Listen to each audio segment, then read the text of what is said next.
Hey everyone, everything is getting connected, so you should be able to view me on Facebook or YouTube. So just let me know that you can see me and that you can hear me. The camera's a little bit further away than normal, so I want to make sure that everything still works just fine.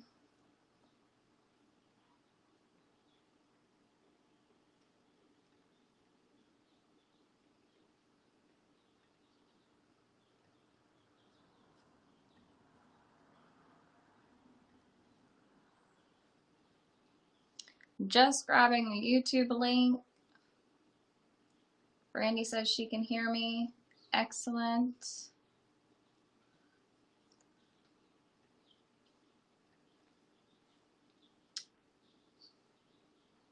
I'm gonna grab, I think.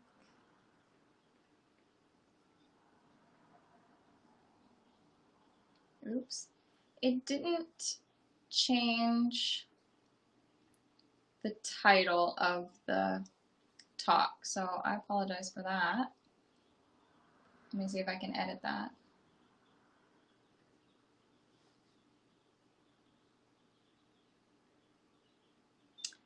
I'm just playing with technology while you guys get in, so.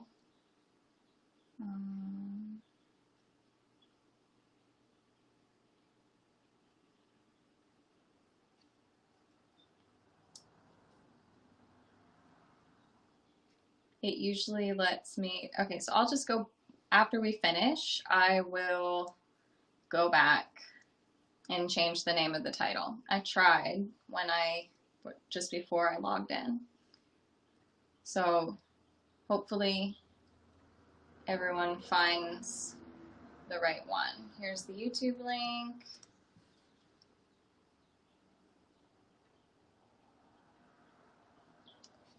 And everything seems to be going okay.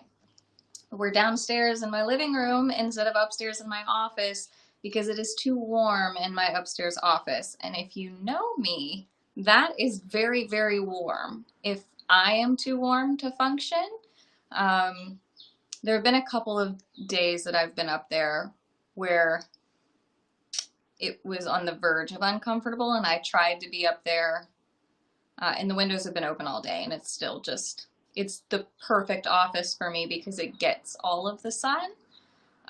So in the winter, it's actually quite nice up there.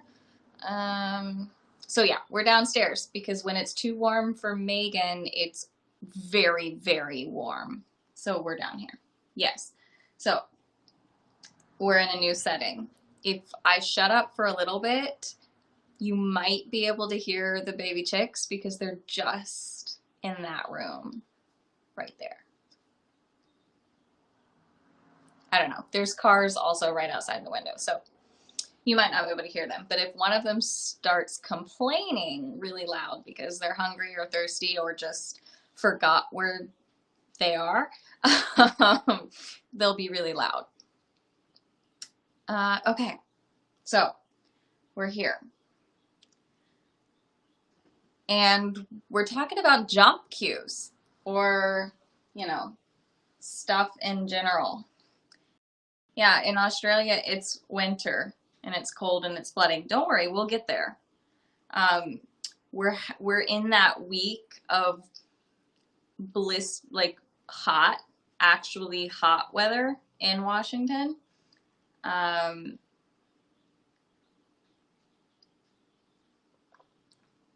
So, like, I can actually be outside with short sleeves on because ooh. I'm only.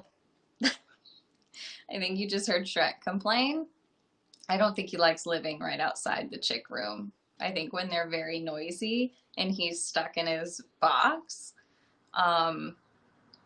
he complains a little bit. Because I think he would like to eat the chickens, the chicken nuggets. Anyways, thank you, Elaine. It is quite pretty. Okay, so talking about jumping. I know you people that weren't born and raised in Mississippi and live in Washington currently are melting, and I understand that. But it's the only time I can wear short sleeves and shorts, because as soon as it goes back to like 70s, I'm in a lightweight jacket again. So I'm gonna, because I'm getting cozy. Let me know if you still can't hear me, because I'm just getting cozy in my cozy chair. So this is a lot more upstairs in my office. So let me know if I have to hotter or closer to the camera.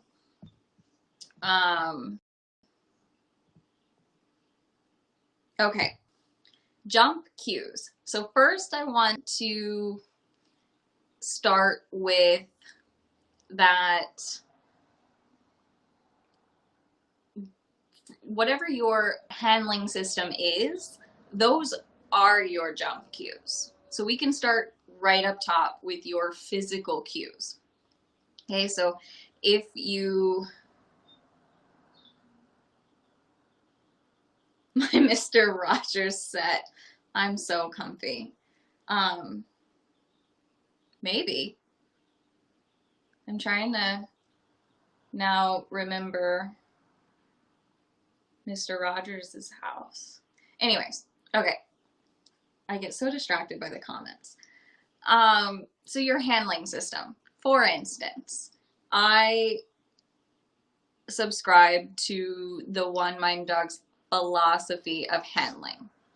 And if we start with that, for me, it means that first and foremost, I try to make agility make sense from the dog's perspective. So I start there at that basic level and build my communication system surrounding that. How can I best make agility make sense to the dog from the dog's perspective? So of course that big comfy couch. I do remember Big Comfy Couch, but I also watched Mr. Rogers.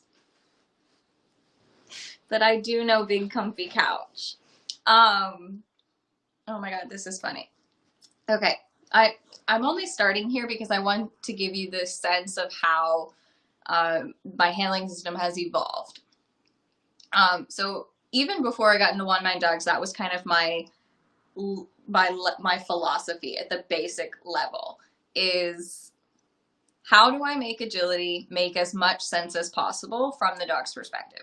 I've always felt pretty strongly that they already have the most difficult job out there, that they have to navigate the equipment, they have to learn the obstacles, and they have to learn how to deal with the environment, and they already have to learn so much that we can't just talk to them about it. They also don't have the choice whether you send in that entry form or not. And we're getting a little bit better about asking them if they want to do the thing. But I think you get where I'm coming from, is that we do agility because we want to do agility. So at just a very fundamental level, I want to make the sport as easy as possible for the dog. And so that's kind of where my entire handling philosophy and beliefs have started. And I even though I couldn't articulate that thought, I feel like I had that belief even as a young child when I was starting in agility and dog sports, that it was difficult and that it's my job to make it easy. So fast forward, and yeah, Wendy, I tried to change it and I thought I had changed it, and it didn't change. So I'm gonna have to go back and relabel it after it's finished. I can't change it in the middle of it, unfortunately. So I could end it and rechange it and then have you all come back in, or I can change it after the fact. But I'm hoping people still find it because it's the one I'm live on. I know it's super confusing. So hopefully I'm not losing out on people, or people not finding us. It's the app. Let me see if I can. So fast forward, I'm a one-line dogs coach, and of course, most of their training techniques are based on what the dog naturally responds to within our body and our physical cues. And so the very bottom level, your physical cues are your jump cues. So your physical cues can tell the dog to extend, your physical cues can tell them to collect, your physical cues tell them which way to turn, your physical cues can tell them if they should wrap or slice. So very bare minimum, if you are consistent within your physical cues, your dog will have the information that they need to successfully navigate the jumps, assuming they don't have any jumping problems. I might have found it. Cross your fingers for me, guys.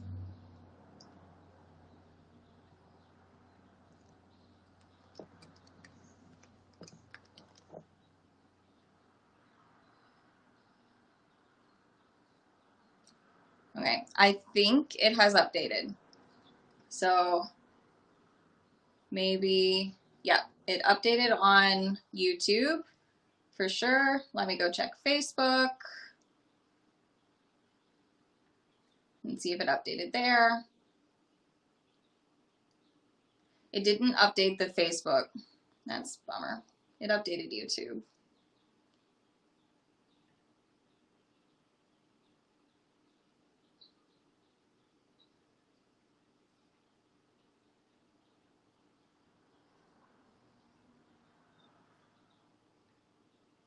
I'm so annoyed that you can't change it after you start, but whatever, that's fine. It's fine. Hopefully people, maybe someone can just post in the group that it's showing up that way, just in case people are looking and are confused. Okay, but it did update on YouTube. I did check that. So YouTube is with it. YouTube is just smarter than Facebook when it comes to live, I think, but okay.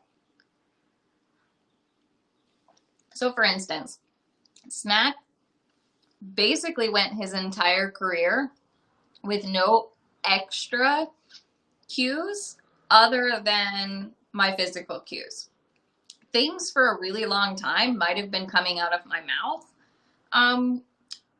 but as far as the jumps go, he didn't have a backside cue for a really long time because I could cue everything. And then I put a backside cue, or at least I thought I put a verbal cue on there, but I was just saying back. And it took me an embarrassingly long time to realize that back as a cue for a dog named Smack was a very bad idea. Very bad idea. He went through this phase of breaking commitment on the backside. Oh my gosh, so many times. And then I kind of realized that he probably was responding to the word back like he would his name. And it was really screwing things up. So he basically went his entire career. I think the only one I really truly worked on, and I didn't work on it until he was like, it was after the EO, so not until like 2016, 2017. So he was born in 08. So there you go. He was not young. It was later into his career when I added verbal cues for slowing down and just pay attention, come to my hand. And that's only because I realized he needed it. So just on a basic level, you can get quite far with just your physical cues. When I think, and timing, okay? So those are, I would say that timing is way more important than whether you rely more on physical cues or more on verbal cues. The timing of that cue is what's going to affect your dog's jumping the most. And the timing loop is quite difficult without a whiteboard. So hold that thought. Oh, one moment, I think.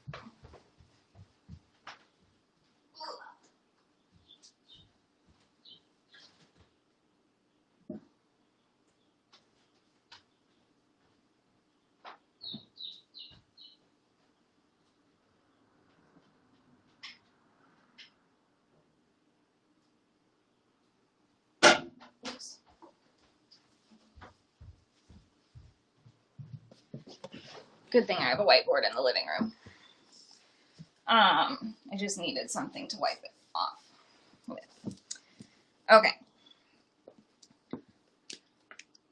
I think this shows up right. Okay, timing loop. These are jumps. This is my tiny little whiteboard.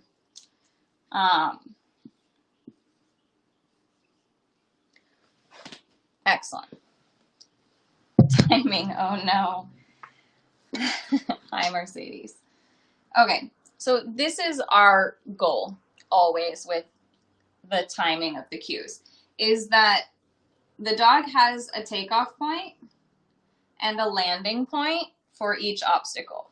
And our goal is that we aren't giving relevant information while the dog is taking off, jumping, or landing, because they're kind of busy.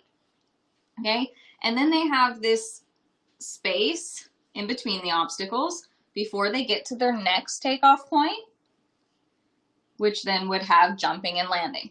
So our goal is to give all of the relevant information when they are on the ground between the obstacles. All right, and that means you have to, and if you've ever studied One More Dogs or read anything about One More Dogs or seen it, they really emphasize what they refer to as the 3 C's: connect, commit, cue. And it's all kind of happening in this moment. And I think that is ultimately what's missing. And probably maybe timing has been explained to you before, but it wasn't until I started explaining it like this that things kind of went exploding for me. So this space between, from the moment the dog lands the previous obstacle to the point he's taking off, that is your opportunity to get the information in. Whether it's physical, verbal, either, both, doesn't matter. This is ideal. And I'll tell you why. Once the dog has gotten to the takeoff point, they can't make any changes. So if you wanted to cue a turn on this second jump, but they got to this takeoff point without that knowledge that you wanted to turn them and go here, they have chosen the takeoff point that makes them go straight. And this isn't a problem, not really, unless there's an off-course potential on that line. Because now the dog has jumped this one in a fashion that puts him on the line to the wrong one. Okay? Why does that seem late to me? Because this is about the next one. The information that you give here is about this one.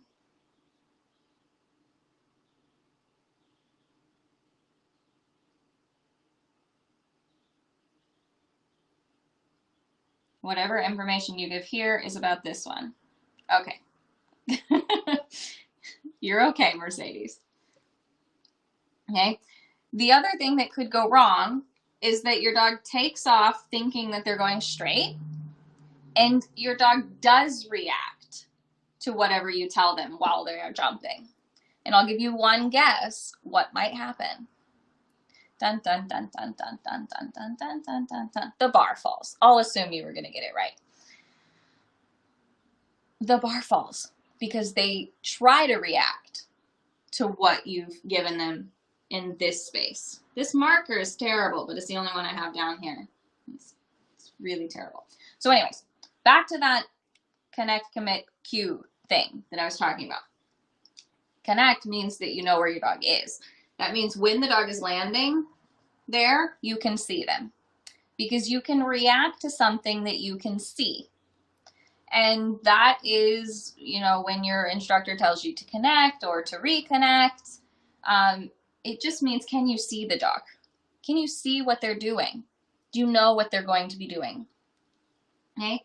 And at that moment, assuming that the dog has some skills in obstacle focus,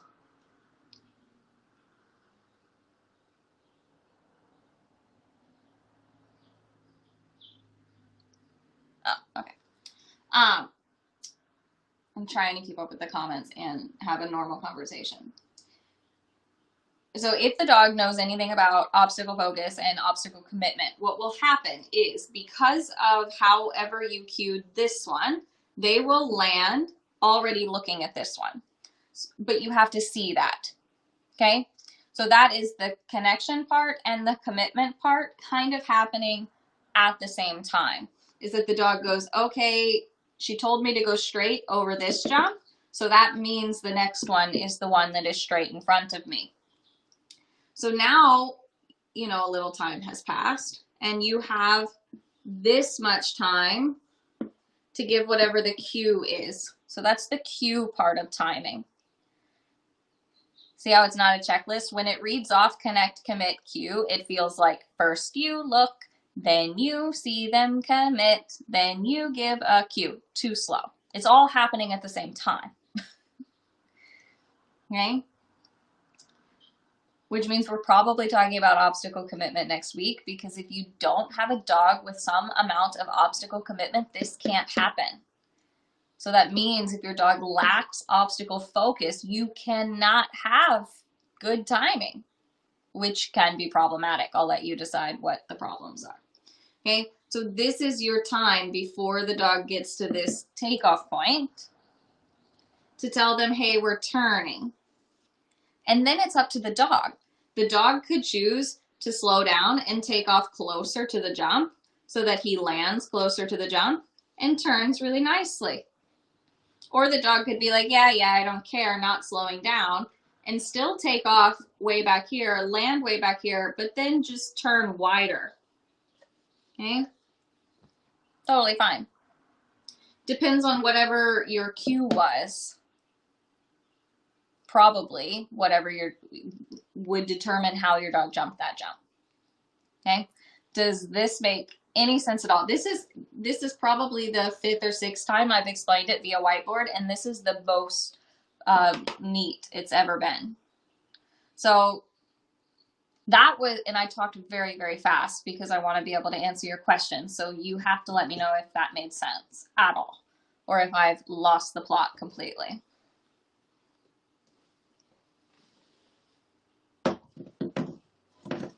Look at that. I don't need anything fancy. My living room is equipped. Totally fine equals late? I don't understand.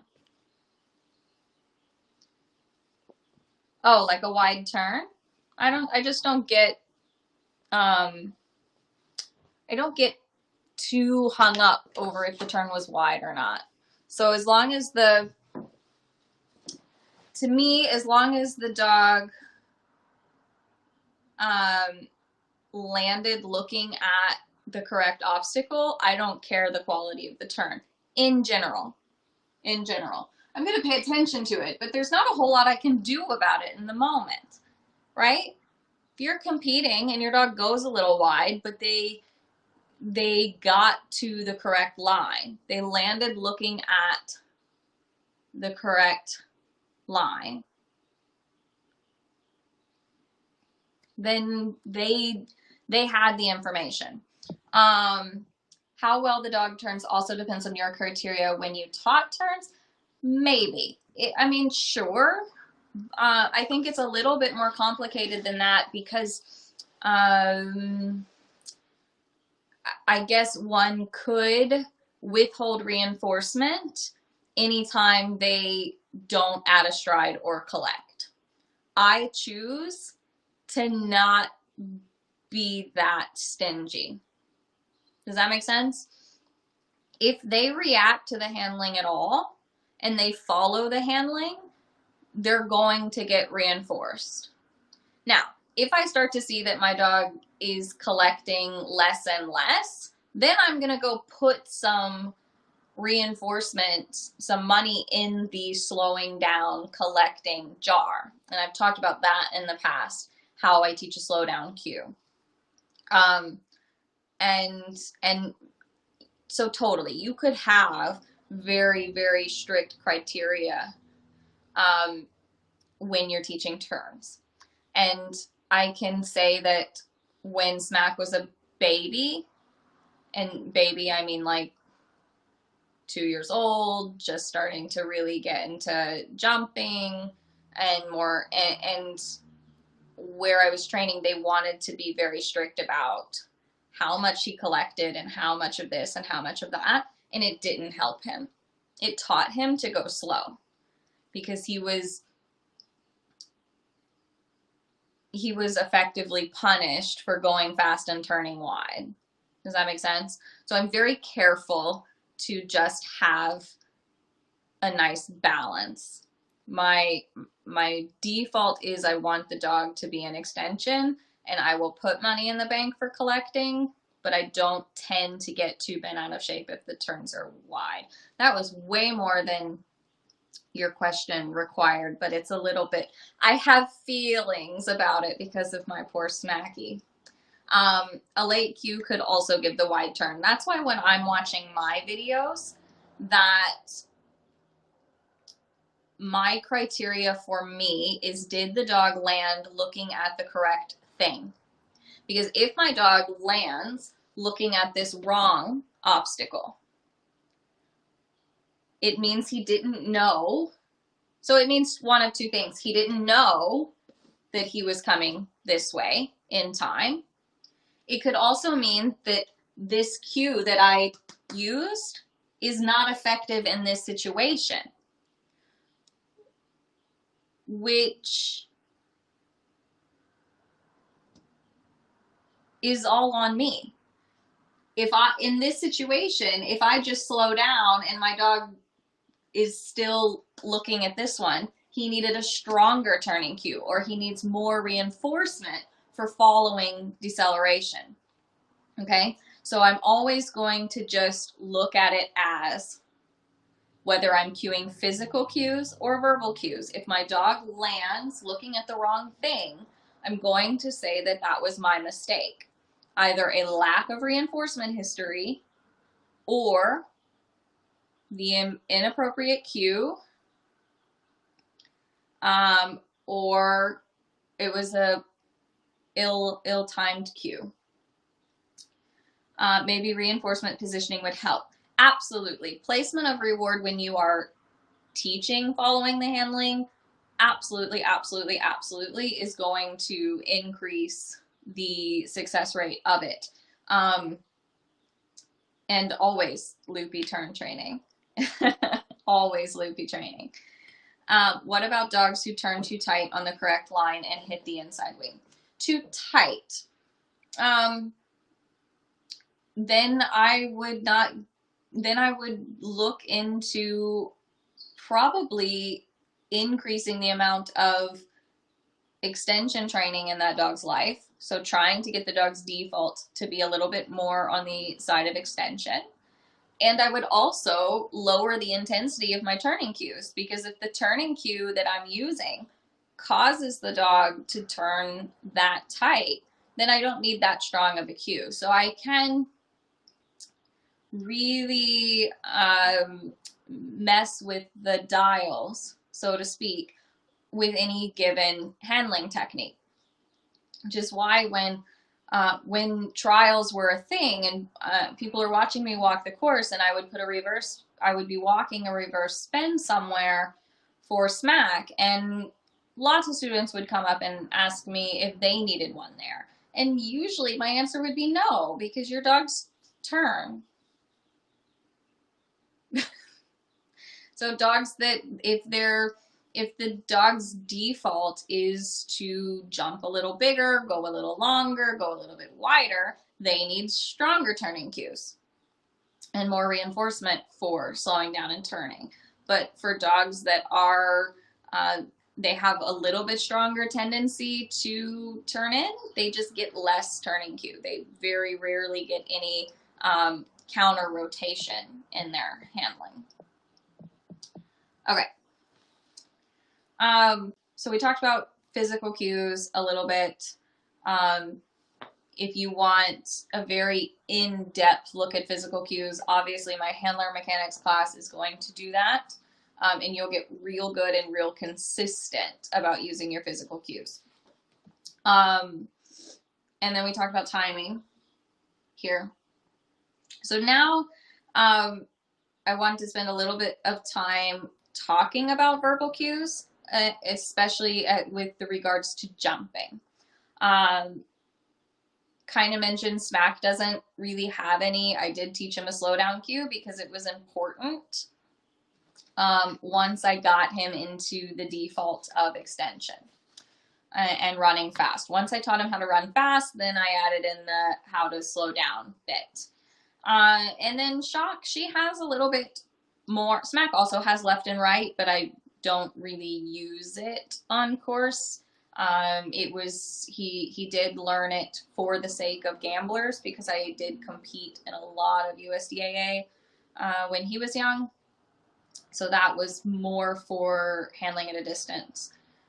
Shock has a few more verbal cues, mostly out of experimentation and seeing what I could teach her. And she just is a little bit more verbally fluent than Smack. Yes, it's their learning style. Yes, it's that I'm a better trainer than I was when Smack was young, but in general, she's a smarter being than he is. More of a problem solver. He'll just give up. He's, he doesn't problem solve. He'll just give up. Great, fantastic dog. We'll keep trying because if he likes it enough, he'll keep trying. But in general, she's a problem solver. So she has a few more cues. And then Shrek came along, and you guys know all about Shrek. And he, again, whether if he is like, does he just like verbal cues, or is it because I did he has so much of an obedience foundation that he learns verbal cues very quickly, or I'm just even that much better at teaching the verbal cues. But for whatever reason, he really, really likes having verbal cues. And I observed, I guess, a little bit of hesitation and uncertainty when I was running sequences of mostly jumps and I was quiet. And I'm not talking that he wanted me to praise him, because it's not something he would even be used to, because I'm not a chattery trainer. I'm pretty quiet. I talk to my dogs in between stuff, but not while I'm training, and he's not really big on praise. He doesn't really, like, if you tell him he's a good boy, he just stares back at you. He's not, so it's not that he wanted me to praise him on course. I think he wanted the extra layer of communication. And why that is, I don't know, because it's very hard for me. 20 years in the sport where I wasn't giving a whole lot of verbals and quite quiet of a handler, it has proven to be quite difficult to get me to spit out words. But he has words. And he has, okay, so the question is, why do you think some dogs do better with verbal cues than others? More learning history or temperament? I mean, yeah, yes, all of the above. I honestly don't know what it is with him. But when I'm practicing and I don't use the verbals, he still does the thing. But when I pair the verbal with, of course, and it has a physical cue, he like lights up. He's like, yes, I know this. And perhaps with him, it provides a sense of consistency. One thing that I know for sure is that I can probably be more consistent with how I say around than how I cue around physically. And I'm really, really good with my physical cues. I'm damn consistent with my physical cues, but I bet I can say the cue with a higher rate of consistency than physically cueing it, because shit happens, right? Even if I'm behind or not in the perfect position, I can say around and he knows what that means regardless of where I'm at. So I think when trained well, there adds a level of independence that the dog can just go, oh, thank God I know this. Even if she's being a Looney Tune with her physical cues, I know what around means. Does that make sense? I think when trained, yeah, it can be really difficult. So I don't know if it makes any difference, but I taught Shrek all of the verbal cues that he knows. I taught him the behaviors via natural physical cues. So for instance, when he learned how to do a backside send, he first learned it through physical cues, how I taught all of my other dogs. No verbals. He learned the behavior without any verbal cue. Then, when I was going to add the verbal cue, I back-chained the behavior with the verbal cues, and I tried to keep my physical cue neutral. Neutral. Okay?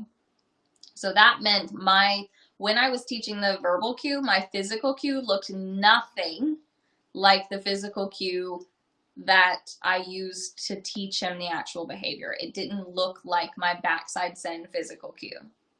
So I think he truly learned the verbal independent of my physical cue, which means he's not relying on my physical cue. Shock, for instance, learned the verbal cue being paired with the physical cue. So she relies on the physical cue. So when the physical cue fails, so does my verbal.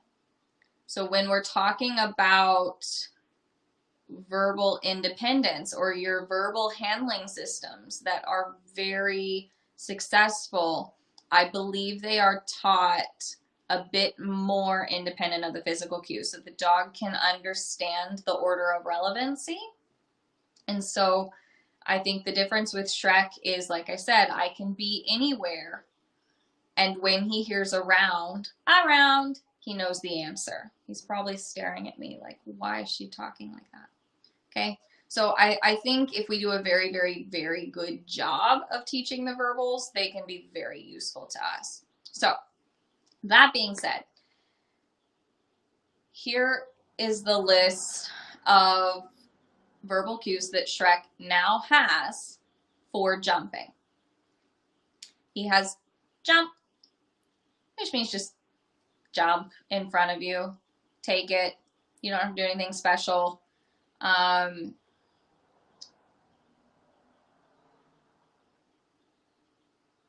I'm just getting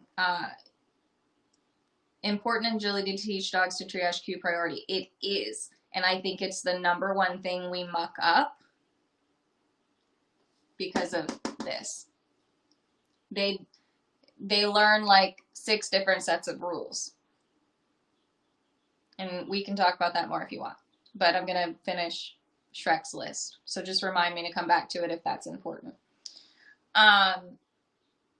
So he has jump. It's his general jump cue. Usually if I'm sending, and it's going to be just like a soft turn, or because he likes me to say something, I might say it for every obstacle, which, guys, I don't enjoy that at all. Bugs me to no end. But if he wants it, I'll do it, because my philosophy makes me, my moral agility code says make it as easy as possible for the dog. So damn it, I will say jump for every jump if I have to. I have feelings. Okay. He also has left and right, which typically means left and right wrapping. So I don't tend to use it on things, but if I'm in a situation that I need it, he has it. It was also it was a skill that I taught that came in handy when I was teaching wrapping and backside wrapping. So I enjoy having left and right. I would have taught that to him regardless of adding it to the jumps or not. And then he also has his slow down cue, which all of my dogs have. It's just shh. So if and that's probably the one that is the most reliant on a matching physical cue, which makes sense. I'm never going to be running forward asking him to slow down. It's just not going to happen.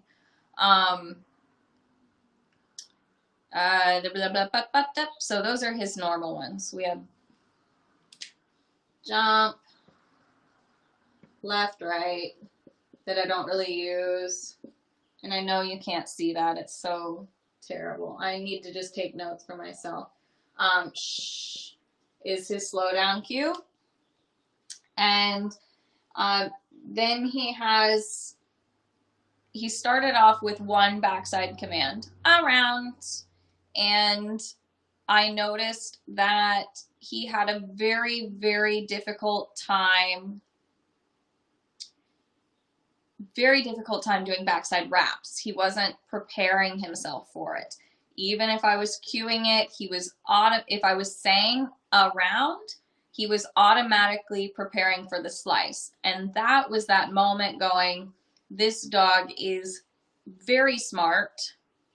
I did a very good job of teaching him what around meant. And he needs more clarity, because even though my physical cues were telling him to wrap, my verbal cue was telling him to slice, and he wasn't questioning that. So he has around for backside slice. I have recently added, just in the midst of being stuck at home and nothing better to do, and I have this ginormous living room, so I can do it in my living room. I've added push, which is backside wrap. And it was amazing. He caught on like that. I used his slow down skill and his left right skill to teach it, but he learned it in like one session. And I can see him, and I like push because I can say it with I can say push. So if he really is coming in hot, he hears push, which means go to the backside, but then he hears that shh, which means slow down, square up. So I was actually quite impressed with myself for coming up with that word. And I thought, great, this is plenty. But then pandemic, I'm still stuck at home, and he learned push in like 2 days. So I thought, okay, I'm going to teach him verbal threadles, because one, I've never taught a dog to do it. I've only ever taught a dog to look at my hand, and my hand will tell you how to do it, because I could do it physically. And he did. Oh, so he knows that. He knows that look.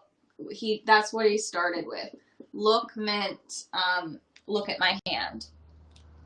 And so I thought, well, I'll stick to that word. But I'm going to teach him that it means come in and take my side of the jump. But then I thought, well, I just taught him 2 different words for backside slice and backside wrap. So I bet he's going to want throttle, slice, throttle, wrap. So he has look for come in to take the side of the jump that I'm on and slice, and he has close for come in to the same side of the jump that I'm on and wrap. Okay. So he has so many now. And they have like their own, they have a physical cue paired with them as well, but when I taught them, I taught the behavior attached to the verbal separately, and then I added in the physical cue. And I think what that created was that hierarchy of the priority being on the verbal cue, and that I pushed everything else down. And I do talk a little bit about that in my mechanics class, because I think it's important for us to know which cue is the most relevant to the dog in that moment. Because if your verbal cue is the most relevant and your dog isn't responding to the verbal cue, then that is, if your verbal cue is the most relevant and your dog is not responding to the behavior, that means you need to go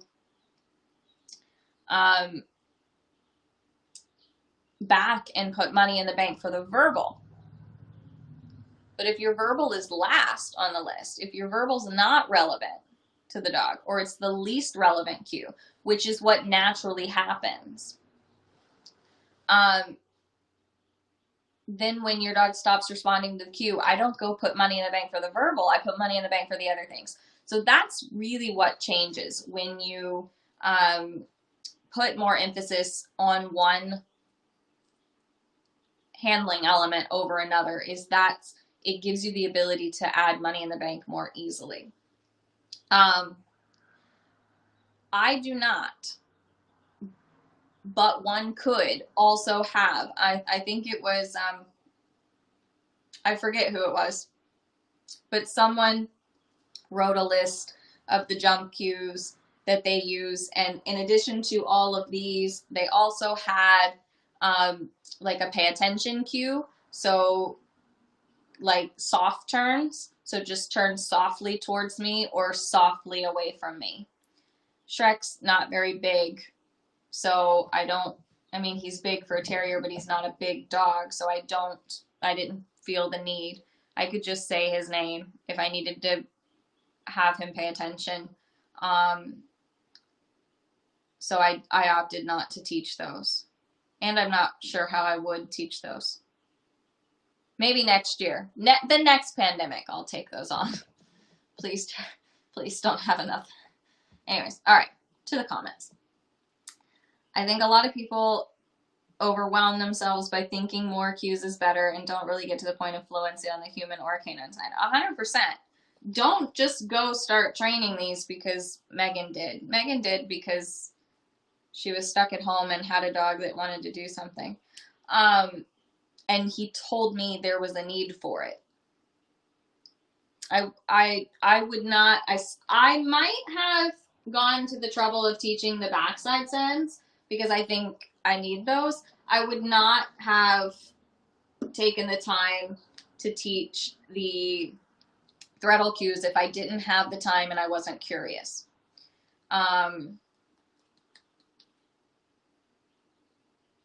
So I definitely, it's kind of like adding marker cues to your repertoire. Don't go and add 17 all at once. Start with 2, right? So pick your most important ones, and those are the ones that I would go for. All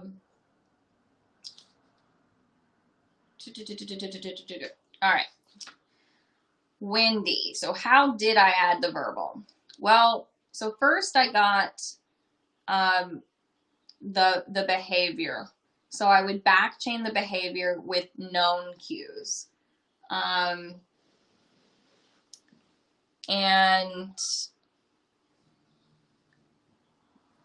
once I kind of back chained the behavior, he would just offer it. Because I guess that's just normal for him. He would just offer the behavior, so I could just be sitting on the ground or standing off to the side. I was staring at the computer screen, but you're on my phone here. So back chain the behavior in pieces that he knows. So it might have been,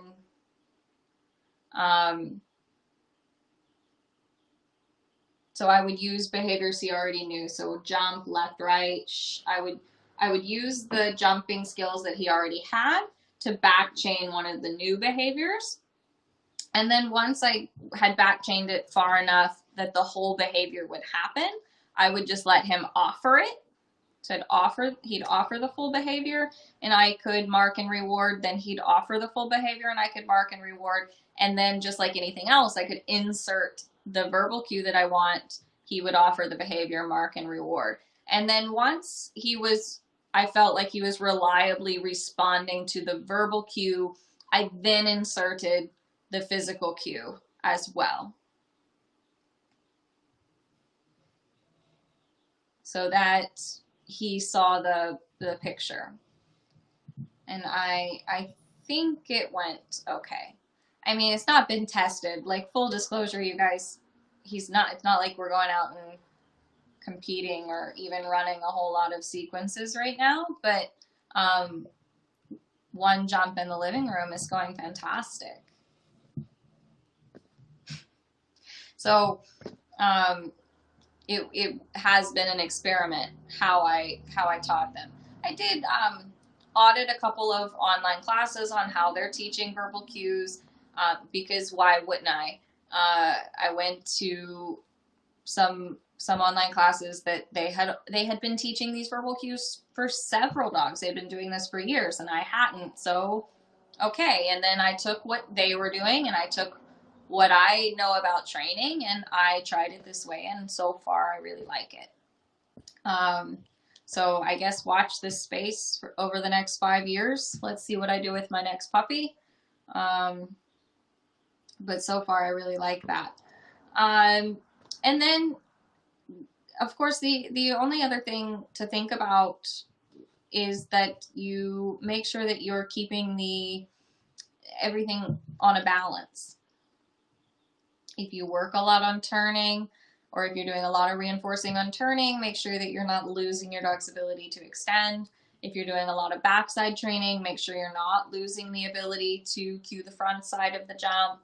I want to really challenge my training and test my training fairly often so that I'm not getting my dog to just repeat the last thing over and over again. I want him to be really thinking and listening. So cue discrimination goes into the training plan quite early in the process as well. But other than that, it's question time.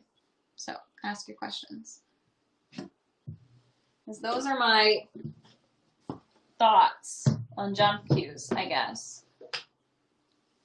Or if you want me to have different thoughts, you're going to have ask a question. And I will see what I think.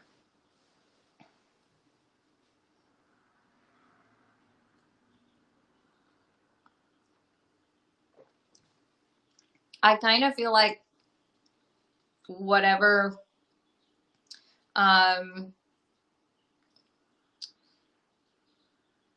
jump cues you have, you could just, if you had them first for jumps, you could use them on the contacts and the tunnels as well.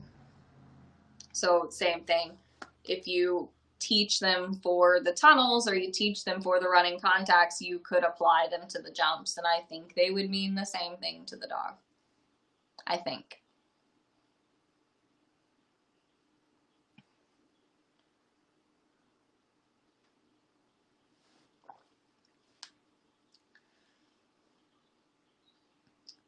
Any other questions?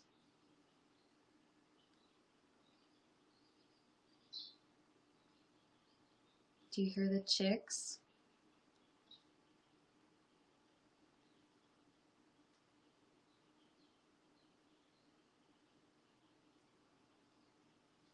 It went a little silent on me.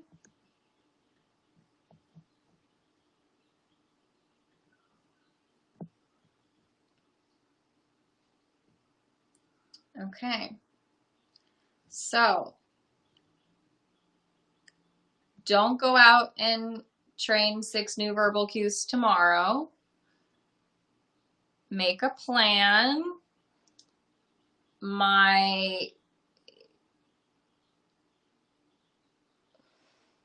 Whatever you do, break it down for yourself and learn it really, really well. I think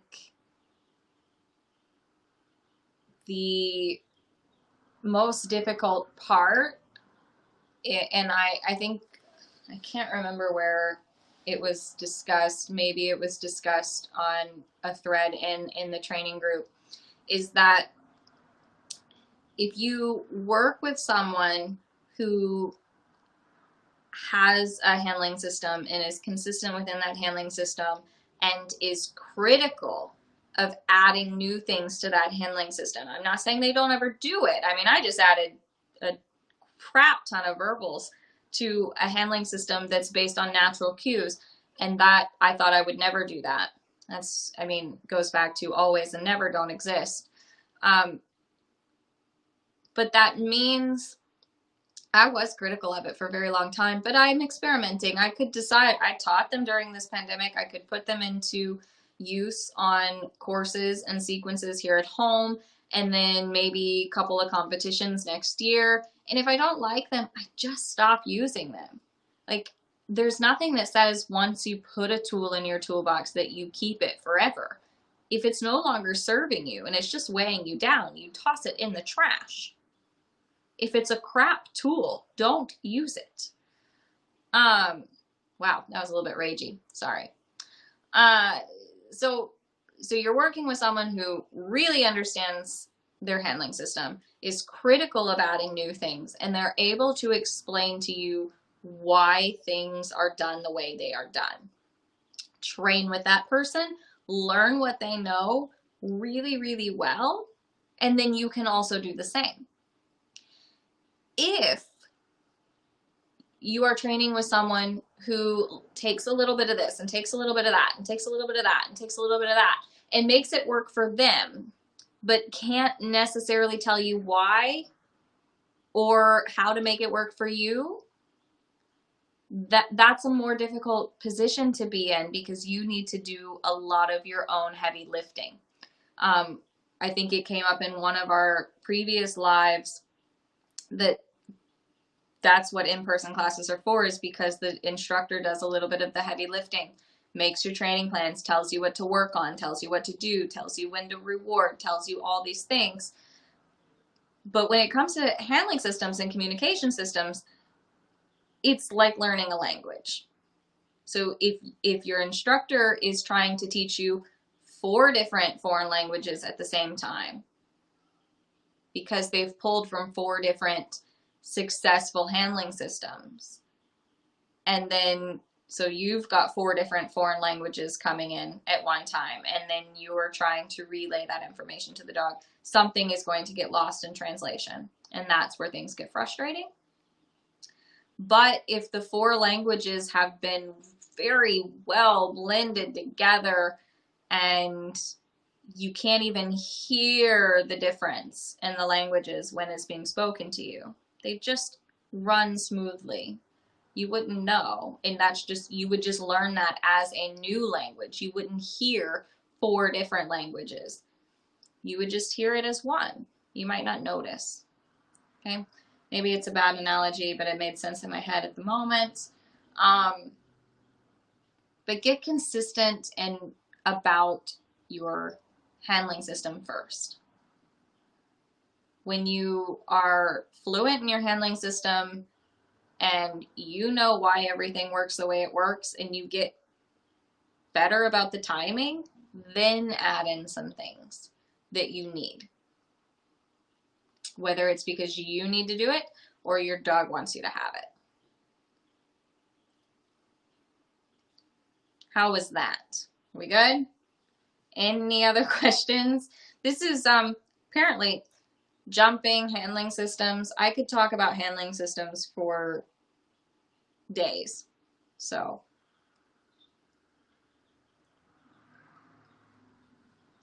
if there are no other questions, I will let you guys get back to your evening. Thank you for joining me for Megan's big comfy couch. Is that what we called it? And I will see you guys next week.